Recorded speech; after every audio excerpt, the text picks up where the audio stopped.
Protest के बारे में नेता बोल रहा है कुछ। हाँ, प्रोटेस्ट के बारे में कह रहा था।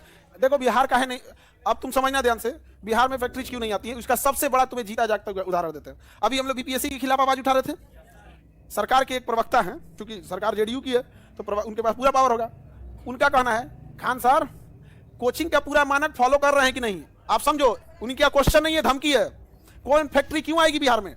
हम बात उठा रहे थे बीपीएससी के लिए, उसका कहना है तुम बात कैसे उठा दिया बीपीएससी का। अब आप क्या बोल रहे हैं क्या नहीं, हमको इससे मतलब नहीं है। आप अपने कोचिंग में नियम कानून फॉलो कर रहे हैं कि नहीं कर रहे हैं। अब आपकी कोचिंग की जांच होगी, अब देखना जांच आएगा।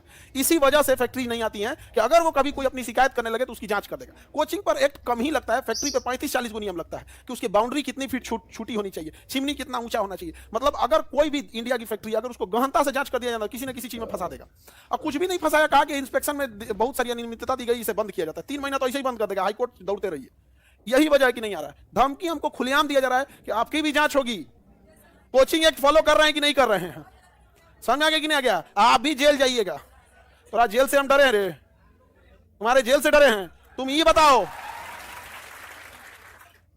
तुम जेल से डरे, ये बताओ जिस दिन जेल से बाहर आएंगे उस दिन क्या करेंगे? जिस दिन जेल से बाहर आएंगे उस दिन क्या करेंगे? ये जितने बच्चे हैं ना, ये हर एक बिहार का ऐसा कोई गांव नहीं होगा, कोई वार्ड नहीं होगा जहां से बच्चे बच्चे होंगे। उस हर गांव से मंगाया जाएगा एक एक वीडियो कि बताइए आपका मंत्री ने क्या किया। उब जाओगे देखते देखते। जो पुल गिरा रहे हो ना, आज मीडिया नहीं पहुंचती है पुल गिरने के बाद, वहां 5000 आदमी पहुंच जाएगा, गिरा दिया, ये चोटा गिरा दिया, पुल गिरा दिया, ढा दिया, पैसा खा गया, ये कर दिया, वो कर दिया। नहीं समझे? हम सोचिए, हमारा मांगना है री एग्जाम। बीपीएससी ने धांधली किया, हमको सरकार पे कभी कुछ बोलने गए? हम सरकार से मांगने गए कि आप ये इंडिपेंडेंट बॉडी बीपीएससी गलती कर रही। सोचिए, सरकार में बैठा इंसान, सरकार में बैठा इंसान प्रवक्ता अगर बोलता है तो ऊपर से समझिए सीएम से बात आ रहा है। हमारा ऑफिस एम्प्लॉई जो ऑफिस में बैठा है वो अगर कुछ बोल रहा है कि बैच इतने बजे आएगा, फीस इतना, इट मींस हमारी ओर से इंस्ट्रक्शन है। समझा गया ना? वैसे नहीं कह देगा कि आज छुट्टी है, इंस्ट्रक्शन है। सोचिए, उस व्यक्ति को ऊपर से इंस्ट्रक्शन है कि इनकी कोचिंग की जांच कीजिए। कर रहे हैं लोग कि कोचिंग का मानक फॉलो कर रहे हैं ना, जांच होगा आपका भी, आप भी जाइएगा जेल।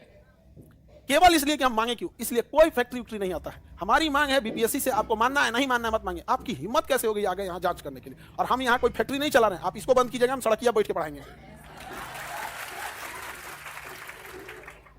समझे ना? हम कौन मारे यहाँ कारखाना डाले हैं कि मशीन बंद कर दीजिएगा, अंदर तो उत्पादन नहीं होगा। यहाँ पे हमारी मशीन है, समझे? जहां से होगा वहीं से बोला जाएगा। ये कितना घटिया बात है कि जांच आपकी होगी। क्यों? क्या हमने, हमारे कोचिंग में कोई आग लग गया, कोई भगदड़ हो गया, किसी को बैठने में दिक्कत हुआ? कुछ ऐसा नहीं। जांच इसलिए होगी कि आपने सरकार से सवाल क्यों पूछा।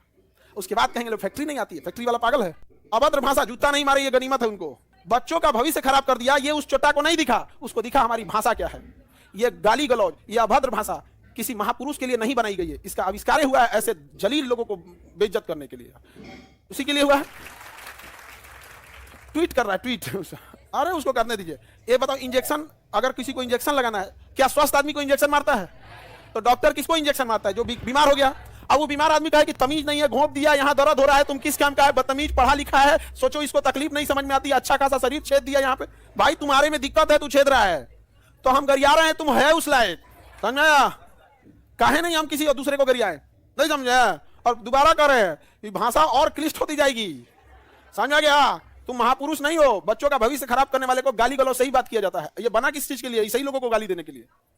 समझ में आया कि नहीं गया? और हम यही कहते हैं कि पूरे अध्यक्ष, पूरे बीपीएससी के अध्यक्ष हो, सचिव हो, आप अपनी पूरी सुरक्षा व्यवस्था के साथ आइए, लेकिन बच्चों से बात कीजिए ना। गाली गलौज करेगा तो आप कहिएगा। आप सुरक्षा, भाई बिना सुरक्षा के तो आप निकलिएगा नहीं।